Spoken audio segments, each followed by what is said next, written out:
नमस्कार. गणेश चतुर्थीच्या निमित्ताने आपल्या सर्वांना खूप खूप शुभेच्छा देतो.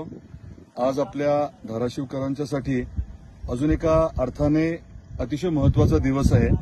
धाराशिव, तुळजापूर, सोलापूर या रेल्वेचं काम जे आहे ते आज या शुभमुहूर्तावरती प्रत्यक्षात सुरू झालेलं आहे.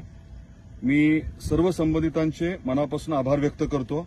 आपले आदरणीय पंतप्रधान नरेंद्र मोदी साहेबांनी हा प्रकल्प जो आहे तो अनाऊन्स केला होता आणि त्याच्या अनुषंगाने आता प्रत्यक्षात काम सुरू झालंय. सुरुवातीला 5 वर्षात हे काम होणार असं ठरलं होतं, परंतु आपण विनंती केली, आग्रह धरला आणि त्याच्यामध्ये काही बदल केले.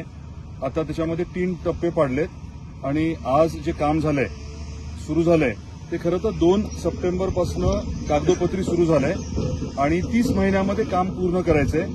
आताच मी संबंधित अधिकाऱ्यांबरोबर, कंपनीच्या लोकांबरोबर बोललोय आणि त्यांचं टार्गेट जे आहे ते बऱ्यापैकी त्याच्या आत 22-23 महिन्यामध्ये करण्याचं टार्गेट आहे. त्यामुळे आपल्याला रेल्वेचा हा भाग लवकर होताना नक्की दिसेल. पुढचे 2 टप्पे लवकर करण्याचा आपला प्रयत्न आहे. आता आपण उपळा शिवारामध्ये आहोत. इथे ज्या शेतकऱ्यांनी जमीन दिली त्यांचे देखील मी मनापासून आभार व्यक्त करतो. सर्व संबंधित अधिकारी त्यांचे देखील आभार आणि महत्वाचं म्हणजे आपल्या महायुती सरकारचे आभार. कारण आपलं सरकार आल्यानंतरच खऱ्या अर्थाने राज्य सरकारचा हिस्सा मिळाला.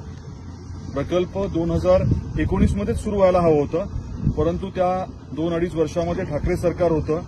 त्यांनी एकही रुपया न दिल्यामुळे प्रकल्प थांबला होता आणि महायुतीचं सरकार आल्यानंतर देवेंद्रजी फडणवीस साहेबांनी आपल्याला या बाबतीमध्ये मदत केली. शिंदे साहेब, अजित पवार साहेब यांनी देखील आपल्याला मदत केली आणि निधी उपलब्ध करून दिला राज्य सरकारच्या हिस्स्याचा.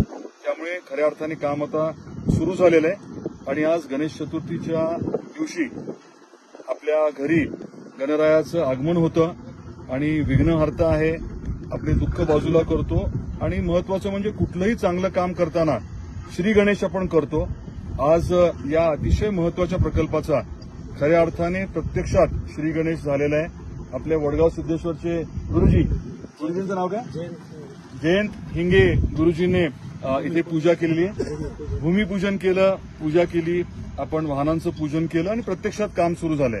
त्यामुळे आजचा दिवस स्वाभाविकच आपल्या सर्वांसाठी खूप महत्वाचा आहे.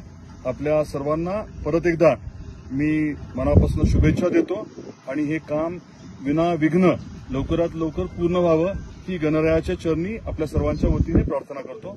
धन्यवाद.